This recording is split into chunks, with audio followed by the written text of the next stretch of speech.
Hi everyone, welcome back to another hair product review on this channel and thanks for tuning in again. So in today's video I'd like to talk about the Hybrid Clay by Duke&Hyde from the UK. And I've really been looking forward to shooting this video because this product looks a lot like another product from the UK, and I will get into the details as soon as I start actually showing you guys what it looks and styles like. But this actually looks really much like a product called Craft Clay by another UK-based brand. First off, I gotta say that I hadn't planned this video to become so much of a comparison with Craft Clay in the first place, because my initial idea was just to review this product because my German audience had asked about it for a couple of times. So at one point I finally decided to pay my favorite online shop in the Netherlands a visit and buy this clay. And I probably should have realized back then already that this could be a very similar product to Craft Clay, but I didn't, out of whatever reasons. The jar of Hybrid Clay is an all-black matte plastic jar.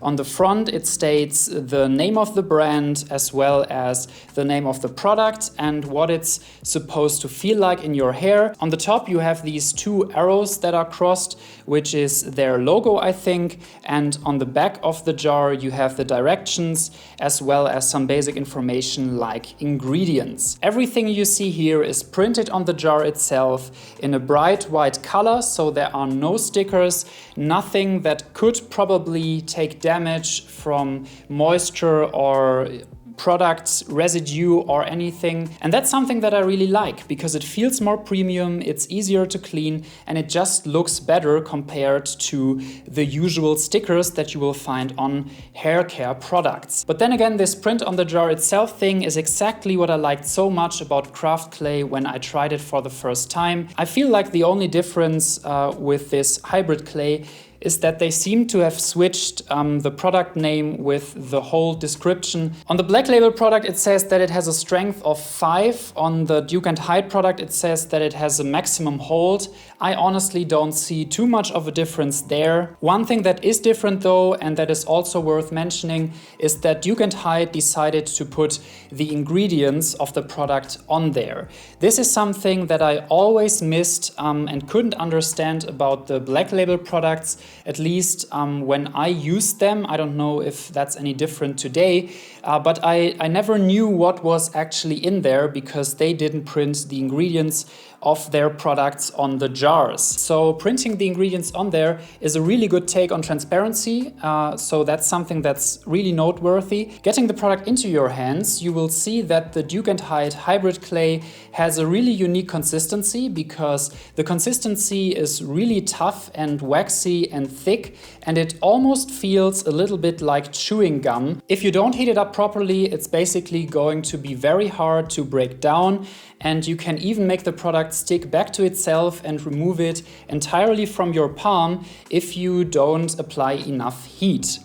And again, this consistency was something that was very unique to Craft Clay, and it was even so unique that many bigger YouTubers decided to talk about this, including Blue Man and Robin James. At this point, I got really confused because I wasn't sure if they maybe had some kind of rebranding or something else, so I decided to actually do some research and try to find out what the ingredients of both products are. There was some minor inconsistency about the actual ingredients of Craft Clay because they are, as I said, not printed on the jars themselves. So the first thing I did after trying the Duke&Hyde Hybrid Clay was that I asked Mike Smith from Modern Man TV for his advice. He has tried literally dozens of products, and I'll link his channel in the description box, and he sent me an ingredients list from the bottom of his Craft Clay product. He told me, however, that this product had been in his collection for a couple of months already, and it also listed ingredients that, according to the Black Label Grooming website, shouldn't be in there, and vice versa. Because in Mike's product, apparently there was a lot of lanolin wax and no beeswax, and also no bentonite bentonite and therefore orthokerite clay, but the Black Label Grooming website states that it should contain high amounts of beeswax and bentonite clay. I can tell you what happened there, whether Mike got scammed or whether he got an old product and they decided to change the formula along the way. But in the end, I found an ingredients list that contained high amounts of bentonite and beeswax, and that can be found on several web pages and also in several YouTube videos, including the video review by Robin James, whom I trust very much, so therefore I will refer to this as the ingredients, the supposed ingredients of craft clay. Hi guys, so there is basically an update to the whole ingredients issue of craft clay. I'm currently in my bed putting some final touches on the video, and actually today I talked to Mike again about the ingredients of the Black Label Grooming products. He basically received 2 products from them, craft clay and shape paste. Those are the products that I received as well when I featured them on this channel. So he basically went to check the labels of both products again, and he sent me this neat little video that you should check out because it's actually quite funny. Alright guys, so here we have the craft clay and the shape paste, and I'm going real quick because I'm limited on time, but here is the craft clay ingredients. I'm going to post pictures so you can read it, but here's also the ingredients on the paste. One of these is not supposed to have clay, but neither of them can, I see, they're the same, they're all the same. So basically that's all I wanted to show you, because right now it really looks like they just put the wrong label on Mike's jars. So apparently the ingredients that I am posting in the continuation of the video, they are actually, or most probably, the ones that are actually in the Black Label product. So that's basically everything I wanted to tell you. Sorry for the bad lighting. This is just something that I felt I had to add.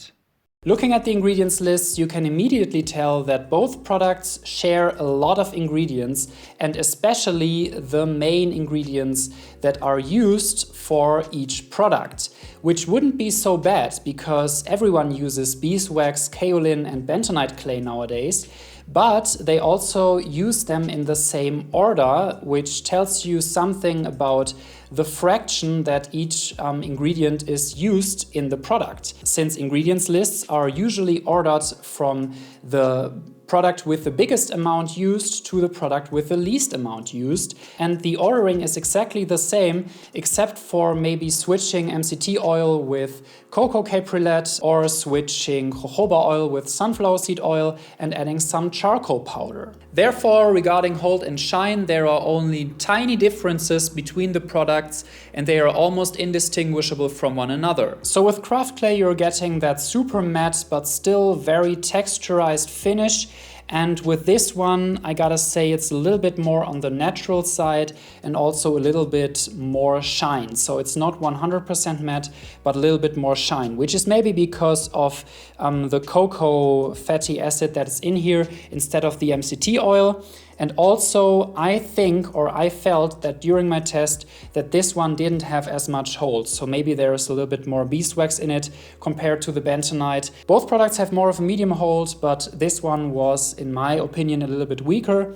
And for me, it's definitely not maximum hold as it says on the jar, but more of a medium hold. The scent is a little bit softer in this one, so it's not as strongly scented as craft clay, which had a lemon sherbet scent, a very strong, sweet lemon scent, which I liked very much, but this one is toned down a little bit and smells more like, yeah, well, some tropical things, so maybe pineapple or something. So let me just quickly give you my overall summary of this video and answer the question which one of these products you should get, or if you should get any one of these products. And just in case you're wondering why my outfit is different and maybe my hair is a little different as well, that's because I already shot this scene but then decided that it wasn't like too good of a shot, so I decided to redo it.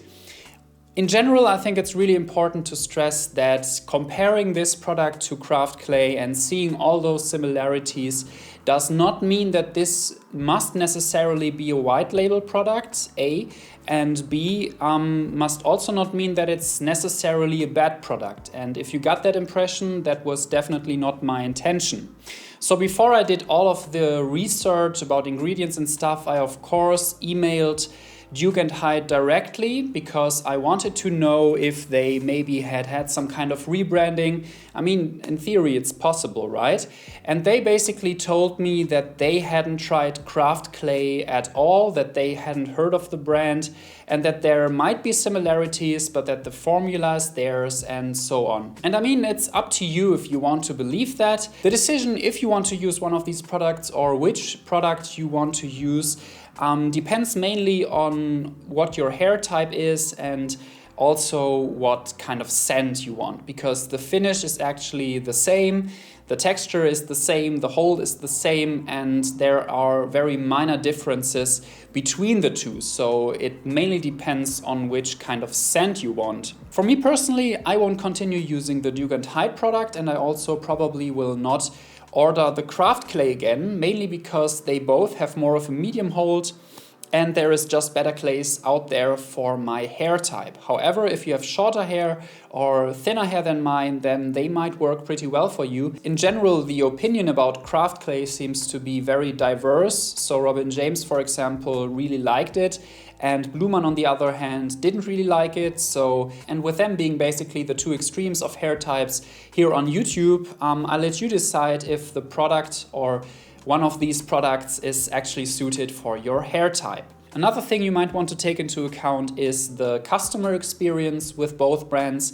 Now, I can't really tell you anything about that, but I have got some complaints after publishing my Black Label product reviews on German and in English. So I got comments and messages from subscribers who ordered products there and didn't receive them or lost their money or tried to write to the customer service because they received wrong products and they didn't get any answer. Now, I don't know if there is any truth to that, but I wanted to mention it nevertheless, because I have not yet spoken about this in public. However, the baseline of this video is that the Duke&Hyde Hybrid Clay is 99% the same as the Black Label Grooming Craft Clay, and I don't see any apparent reason why you should choose one above the other. And independent of whether they know that craft clay exists, I don't think that that is a clever idea in terms of branding, and I don't see any reason why as a company you should actually do that. That's it so far with this video. If you have any thoughts about these products that you want to share, please do so in the comment section down below. And if you like this video, don't forget to leave a thumbs up, because that's gonna make me very, very happy. So that's it so far. Thanks for watching, guys. I will see you next time, and bye-bye.